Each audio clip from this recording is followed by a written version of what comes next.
Autobots, roll out! Hello and welcome to That's Just Prime, and today we're going to be taking a look at Transformers Revenge of the Fallen Leader Class Optimus Prime, and I love this toy. This guy comes to you by request. I have received several requests for this guy. I've been receiving them for quite a while now, and this review has been a long time coming because I've really been racking my brain trying to figure out how I want to do this review. You see, this version of Optimus Prime became very, very popular, and it kind of became the definitive version of the movie Optimus Prime toys. And as such, it had many repaints, many remodes, many reissues. And there's a lot of different things that you can do with this guy. This particular one here was the first release that we saw here in the US for Revenge of the Fallen. Now, there's been several versions of this guy, like I mentioned. I have three myself in my collection. I have one to represent each movie. So this is my movie 1 Optimus Prime, pretty much. I have another one that represents movie 2 Optimus Prime. We're going to see that one in this video as well. And then I have another one that will represent the third one, the Dark of the Moon Optimus Prime. I think what I'm going to do is I'm going to keep it basic. I'm going to do just the basic truck and robot for the first and second movie. I'm going to show both of those off here. And then I think I'm going to make another video later showing the Jetfire Optimus Prime combination, because that can be done with either this one or the other one that I'm going to show off later. And then I'm going to make a completely separate video for the third one, because he's got a wing pack and kind of like a trailer kind of stuff that he comes with.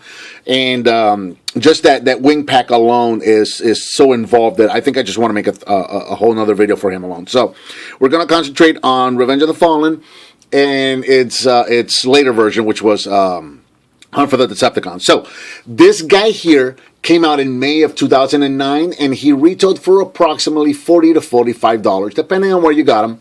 Here in truck mode, he measures approximately 11 inches long. He's about 4 inches tall at the top of the cab here, 5 if you want to go to the top of the stacks. He's a very nice looking truck. I just love the way this truck looks. I'm going to back him up a little bit just so you can see the whole thing here. All the detail on this guy, he looks fantastic. I really love the way they kind of blended in the gold. He starts off with a gold paint, and it just kind of blends into the red, and then the red blends into the blue with the flames there, and then you got the flames all the way to the back. It's not 100% movie accurate, but it's a really, really nice paint job that they did here regardless. So looking around the front, you do have a lot of this unpainted gray plastic, which would have been nice if they would have painted this silver, but you've got your Autobot logo right there, and just going all the way around. Very, very nice looking truck. You got the whole panel on the back here. Again, this would have been nice if this would have been painted silver. And then there's a hitch there. Although this guy, it looks like it could work with a trailer, but they never did make a trailer, at least that I'm aware of. I might be wrong, but that I know of, they never really did make a trailer that could officially hook onto this guy. No robot parts showing. Even if you look around on the bottom there, you can see it's pretty much all just flat panels, so you can't really see much of a robot unless you can tell that that's his hips right here. Other than that, not a whole lot of robots. So very, very nice job in truck mode here. Rolls really, really nice. These are plastic wheels, but they do in fact roll very nicely. You can hear it's very quiet, so not a lot of plastic rattling around or anything like that. He does have some lights and sounds. So there's a little button right here. If you look at these two notches on the back panel right here, the one on the left is actually a button. So if you press on that, you get some truck idling sounds. And it's kind of hard for the camera to see from here, but there are some LEDs on the... There's two LEDs, one on each side here and here under these panels. And depending on where... Right in here, there's some gears for that Mecha Life gimmick that they had for Revenge of the Fallen, and his head's back there. So depending on how the gear and the head are sitting, you may or may not see those LEDs back there. There you go. So as long as you hold that button, that engine sound is going to continue idling. And you can see the LEDs blinking back there and back there. Those really work better for robot mode, and we'll see that when we get there. But there you go. I do kind of miss the truck honking sound that the first movie toy had. And speaking of which, let's take a look at these guys side by side. Here he is next to the first movie, Leader Class toy. As you can see, it's a little better. I think this is a better looking truck. It looks more representative of its real life counterpart than this guy does. This guy does look a little more toyish, if you ask me. That's just me. But he did have also lights here on the windshields, and he had that horn. I really do miss that horn. I kind of like the horn better than the idling sounds. Lengthwise, they're about the same. Where the new one has a little bit of a longer or a shorter nose, rather. This has got a longer nose, but the hitch area on the other one is longer than the first movie one. But they're about the same length, pretty much. The movie one is a little taller right here at the cab, and then the part right here, the actual the sleeper rather, the cab itself is a little more narrow than the one here on the Revenge of the Fallen mode. So there you go. There they are, side by side, with the first movie one. And then, like I mentioned, I was going to show two of these guys off. Here he is with the Hunt for the Decepticons version, the Battle Hooks Optimus Prime that came out later. And these guys in truck mode are virtually identical. They've got the same paint job, the same detailing. Everything is the exact same. They've even got the same sounds and the same LEDs. Let me see if I can show the LEDs off. I'm having a hard time. They're in there. There you go. There's one of them. So they're virtually identical in truck mode. You cannot tell these guys apart right now. If I move these guys around all over the place, then you wouldn't be able to tell which one of these is the original Revenge of the Fallen version and which one of these is the Hunt for the Decepticons Battle Hooks version. You're not going to be able to tell the difference until we get into the robot mode, which is pretty cool, I think. I really like that feature. So here's one last shot of our Leader Class Optimus Prime before we get into the transformation. So to transform this guy, we're going to... this is a very involved transformation. This is another one that I wasn't sure how I was going to do it in front of the camera. But to start the transformation, we're going to start right here at the sides of the panels for the sleeper. And this whole thing is just going to come up like so on both sides. And now we have a flight mode. Not really. So we bring these guys all the way up. The base of the muffler right here, of the exhaust rather, is going to unpeg from that panel right there. This guy's going to spin all the way around, and then there is another port right here that we're going to peg that guy into. Just like that. We're going to do that on both sides. So unpeg, spin, and then repeg on that side. The whole top here is going to flip up and over, and then come all the way around to the back, just like that. As you saw, these panels here, they're going to separate. So we're going to go ahead and separate those guys. And then this guy's going to come in. And as you do that, you're going to want to spin these guys all the way up. Bring these panels all the way in. And then you're going to rotate these down again. And if you see, there's a little port right there. I don't know how well that's shown. There's a little port right there. And there's a tab right here. So we're going to spin these guys and tab them right into place right there. Make sure that these guys are pulled all the way out so that they tab in flush. Just like so. Same thing on this side. So this panel was like that. We're going to separate that panel, rotate that up, bring this panel and flip it in, and then bring this guy down and tab it in right there. And that's going to help create a very nice, cohesive, and not very protruding backpack for Prime later on. I'm going to take these and just fold them down for now, just to kind of keep them out of the way here. So that's going to be his backpack, and then I'm going to work on his upper body first. I think that'll be the easiest to show on camera, I hope. So I'm going to start right here. I'm going to separate the front of the truck right here, the engine hood, from the grill. I'm just going to separate that and just kind of pull it up a bit and just kind of split this truck in half, just like so.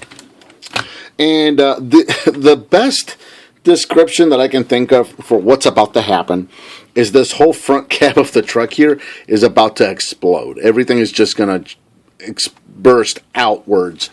So we're going to split the hood in half. That's also going to split the cab in half. We're going to take these air filters right here and just kind of pull on those as well. And now pulling on these is going to allow us to take these panels for the hood and just kind of fold them out of the way, just like this, and just fold them down there, and then they're going to accordion onto themselves just like so. And we really just kind of want to get them out of the way for now. So go ahead and just accordion those, get these air filters out of the way, and then just accordion those down just like so. The windows are attached to these pieces here, and these pieces are slotted into the arms right in there. So you want to unslot those from there and pull these all the way up. These are on a double hinge, and as you can see, there's a peg here and a port there, so you're going to want to just flip these all the way back and just peg them onto that, what would be the roof of the truck, just right right there just like so. Go ahead and do that on this side as well. These two little blue panels, go ahead and fold these out. And that's going to do it for now up there. Take the arms right here, and we're just going to get these arms up and out of the way, just like so.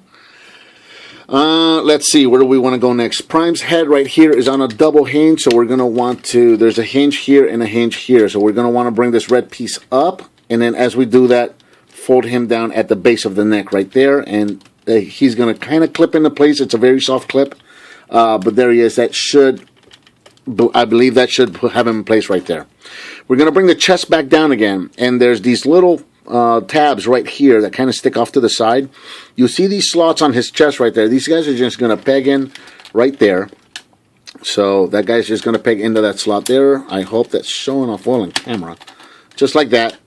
Once again, this tab is going to go into that slot right there. That's going to allow his chest to move up and down later when we show off his feature. There you go. So that's pretty much his chest done. Bring these guys back up again, and then the little visors here for the windows. These guys are on a hinge and a ball joint. This guy's not sitting right. There you go. These guys are on a hinge and a ball joint. So you got a ball joint and then you got a hinge right there. So you can pretty much do anything you want with these guys. You can head them up like this. You can move them around. Do a little Johnny 5 with them. Whatever you want. So I believe in the movie he looked like that most of the time. So there you go. You can bring him up like this too if you want. I mean, you can do whatever with him. So there you go. There's that. The arms are kind of tricky. So the arms, these guys are gonna actually before you I messed up. So before you tab those into those slots there, get these exhaust back out of the way here. Before you do that, actually, you want to. There's a hinge right here for the arm, so you're gonna want to flip these guys up. You can see there's a tab and a port right there. So you want to bring these guys up. It's hard to show this on camera. Rotate that upwards and tab it right into his arm socket right there, his shoulder socket right there. And I was trying to do that without those blades popping off, but as you saw, it's this is a very fiddly transformation. So same thing on this side, just kind of bring this hinge up and over, and then just pop it into his shoulder socket right there. Probably going to be best if I just leave those swords out. Maybe it'll help the transformation go a little smoother. So bring these guys up like this, and now we can bring these chest pieces down. Get them nice and flat against his shoulders, and get these tabs back into those chest slots. There we go. That's better. I got out of order there. Make sure those are all the way back. Make sure that these are flat into those tabs. There we go. So the arms. These guys, we're going to go ahead and straighten these guys out. Turn this shoulder socket around so that the red part is showing. Bring the arm down. The air canister here, the air filter, this guy's going to rotate up like so. And then just kind of straighten out the arm. Just like so. And then this these panels right here that were the hood, you can slide these back and down again, just to get them kind of out of the way. And it'll really reveal the fist. So once again on this side, rotate this all the way around so you can see the red piece on the shoulder. Bring the arm down a bit. Rotate the air canister, rotate around the arm. Slide these up, and then you can put away those swords as well. So there you go. There's the arms. And then finally, go ahead and just take them right here at the base of the shoulders and push them in. And that'll just click in place, and you're pretty much done with his upper body. Revenge of the Fallen was a line that was infamous for having extremely complicated transformations. And I've already transformed this guy a couple of times off camera, and everything went fine. And now that I'm trying to do him in front of the camera, as usual, something is not smooth here. There's something. I'm trying to find out what's going on here, because this chest piece is not moving freely as it should be. Something's wrong. Oh, I know what it is. There's a little blue piece. You got to watch out. Remember the little blue panels right here that I told you about? Make sure that this guy is out. Apparently, when I flipped them, when I unpegged them to do the arms and did it the second time, that got caught in there. So that should move freely now. There you go. It should move up and down freely like that. So that's what you want. So that's good. Now his torso is officially done. So moving on to the legs. Get these guys back up here. There we go. So we're going to go back here This guy came on tab, so repeg that guy. Now, take the, let's see, what do we want to do next? Let's just go ahead and separate the legs. So the hips, if you remember, were all the way back here. This whole black piece right here where the hitch is at is on a double hinge. It's a hinge here and a hinge here. So this whole thing is just going to accordion down just like so. And then if you remember the truck hitch or the trailer hitch right here with that peg, that's going to go into this part right here on the bottom of his torso. When you hook that in and you plug it in and you plug him in, watch his eyes. He does the transformation sound, and I guess his chest blinked rather, not his eyes. On the Battlehooks version, his eyes blink green. So I have to show that off later. Okay, back here again, the mud flaps for the back wheels. These are going to spin, and these are double hinged there and there. So bring these up and then unhinge them, and then there is a port right here and a peg right there. It doesn't do the best connection. It's meant to peg in right here, and I really do like the design of this. It makes, again, for a very cohesive backpack. It doesn't have a lot of junk sticking out back there, a lot of kibble sticking out of his back. However, as you can see right there, these pegs don't do the best job of holding in place there. Those do tend to pop off a lot on me. I don't know if it's just on mine or if that was in general. But there you go. That's going to be his whole backpack. And then we can straighten out his legs at the hips. These wheels right here were sticking out for truck mode. And you can see there's a little double hinge there and then there's a divot into his leg. So you can just push these guys up and in to his leg, and that'll allow you to bring these wheels down. Back down to his legs, we're going to take these front wheel wells right here. We are going to unhook these from the back of the lights in the grill right there. Just unhook those. Bring these all the way up, and they're going to double hinge there. There's a peg right there that's going to go into the side of his leg right here. So peg those in place. Same thing up here. Take his wheel wells and rotate them back. Just like that. And then the feet are cool. The feet, go ahead and separate these. Then his toes are right here folded together, so just unfold the toes, bring the grill up in between his toes, and then this ball joint right here is going to be the ankle, so just kind of bring the ankle forward, and then bring the toe, or the bottom of his foot up. There's a tab and a port right here, so these guys are going to peg in there, just like so. So one more time, the toes, open these up, bring the grill up in between his toes, and then just accordion this guy up, tab it into place, and there is pretty much Revenge of the Fallen Optimus Prime in robot mode. This guy is humongous, and he looks amazing. Let me see if I can get the whole thing in shot, straighten him out real nice, get a good shot of him. There you go. Oh man, this guy looks so awesome, and I'm having a hard time showing him off. But there he is in robot mode. This guy looks amazing. I really love the way this guy looks. Here in robot mode, Optimus is approximately 10 inches tall at the top of the head right there. We'll bring him in first close-up to show off his face. He's got the full face mask. Unfortunately, on this version, apparently his eyes don't blink. I don't think. Let's try his little gimmick. He does have a lights and sound gimmick right here on his chest. You see his little panel just kind of comes down like so. You can grab this and pull down on it. His whole chest and head are going to move up, and he's going to have some phrase, a phrase rather. There you go. And his eyes do blink. Now I'm looking at him from here. You can see the eyes blinking. So there, one more time. So I am Optimus Prime. That's very obviously Peter Cullen's voice. You can see some lights blinking in his chest, the same one that we saw before from the truck mode. And his eyes one more time. You can see little green lights in there blinking. They're a lot easier to see on the other model, so we'll show that off here in a minute. As far as articulation goes, he can look side to side. He can kind of look up, I guess, if you do the chest gimmick, but not a lot. His shoulders are on universal ratchet, so you got a forward and backwards, you got an in and out. You have a rotation at the elbow, and you have an elbow bend. His elbows are somewhat hindered by his gimmick with the swords right there. So you can straighten his arms out if you bring his swords all the way out. And we'll do that in a second. His fists do rotate. That's about it. There's no finger articulation on this one. No waist articulation. One more time, there is a universal ratchet joint on the hips, so you can go in and out. It is limited by the wheels.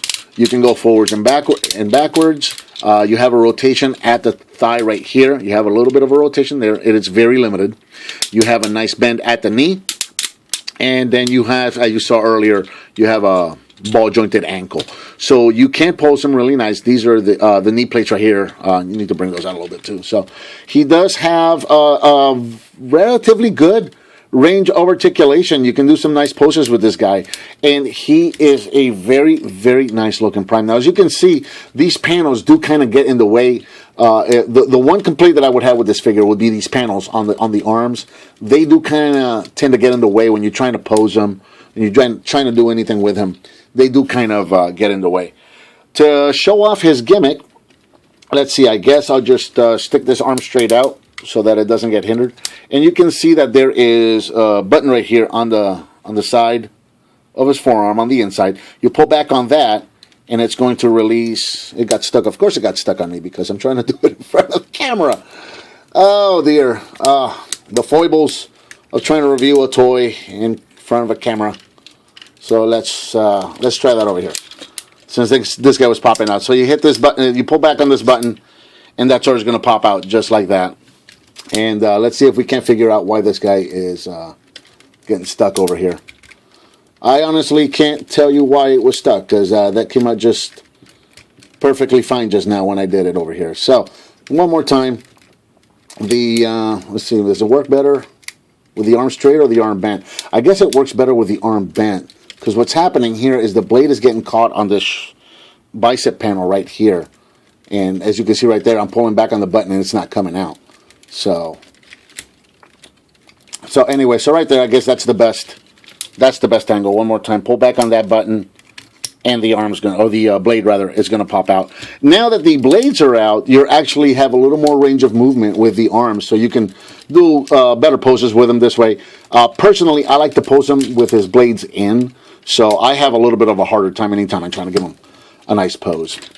And of course, as I'm fiddling with him, his entire backpack just fell apart. Oh, this review's a mess. All right, let's get these guys back where they're supposed to go. Now you guys see why it took me so long to review this guy, because he's not easy to review. He's a big figure, and he's a fiddly figure. So there you go. There's Revenge of the Fallen Leader Class Optimus Prime in robot mode. He looks amazing. I love this figure though. I mean, he's a little fiddly, yeah. See, now these guys are working awesome. He's fiddly. You kind of need an. I've heard it said that you need a degree in engineering to transform these Revenge of the Fallen figures. I am not going to disagree with that. These guys can be somewhat complicated, but the result of these guys, look at that. That is beautiful. I love that figure. And like I said, this guy has become the definitive version of movie Optimus Prime, and rightly so, because he looks exactly like he did in the movie. It's definitely an improvement over the first movie figure. So speaking of which, let's bring him in. Now, as much as I love the first movie figure, and I do because I thought he was a good looking figure and a fun figure to play with, when you look at these guys side by side, it's obvious that the design team did a marvelous job here. Recreating the look of that movie Optimus Prime. This guy looks just like he did in the movie. He's fantastic. He's got a couple of panels here and there maybe, but overall the effect of this guy is incredible. He looks fantastic. So there he is next to movie 1 Optimus Prime, and then here he is next to the Battle Hooks or Hunt for the Decepticons version. Now these guys here is where you're going to see the differences. It's going to be right here in the robot mode. As you can see, let's bring him in for a close-up so you can see the face. This time around, the face does not have the mouth plate. And then he's going to have some damage here. So he's got like a burn mark right here on the side of the face right there. You can see a lot. This is meant to represent like that forest battle from Revenge of the Fallen. So you can see a lot of scratches in the paint and a lot of burn marks in the paint. Let's bring these out as well. And then, as the name suggests, Battle Hooks Optimus Prime. So he's got the same exact gimmick on the side of the arm right there. So when you pull back on the button, that's going to come out. And then this guy opens up, and he's got those hooks that he was using to fight in that forest battle scene. So one more time. Let's see if we can get this on camera. There you go. And then just open that up. And there you go. There's the Battle Hooks Optimus Prime. Very cool figure. So this is basically on my shelf. This is my Movie 1 Prime, and this is my Movie 2 Prime right here. Movie 2 Prime does have a different phrase. So when you pull down on this guy, you hear Peter Cullen saying, "We must stop the Decepticons." And you can see the eyes really blinking on this one. They must have just put a much better LED on this version than they had over here, because this guy does light up with green LEDs on the eyes. It's just a lot harder to see than it is on this guy. And then also, when you plug in the hips during the transformation and he does the transformation sound, his eyes blink, where on this one it didn't do that. Other than that, like you saw, the truck modes were the exact same, the paint deckos were the exact same, the sound effects in truck mode were the exact same. So this is where you're going to see all the differences right here. And I think that's a cool shot right there. I'm going to keep it like that for the outro of the video, because I like that. It looks awesome. So, like I mentioned, there's a lot of playability with these figures. There is, like I mentioned, the Leader Class Jetfire figure that you can get, that you can combine with either one of these guys. And then the other version that I have as well, you could combine them with him. There are some minor mold differences in the other version that I'm going to do by himself. So what I'm thinking is, later on, I'll do a review with a combination video for Jetfire with these guys right here, so you can see what that looks like. And then my Dark of the Moon Prime that comes with the wings, I'll do a separate video for him. So, I think with that, we're pretty much covered for Transformers Revenge of the Fallen Leader Class Optimus Prime, and also Hunt for the Decepticons Battle Blades Optimus Prime. What did you think of this figure? What would you like to see me review next? Let me know by leaving me a comment. Give me some thumbs up. Subscribe and share with your friends if you like what you see. And I'll talk to you next time on That's Just Prime.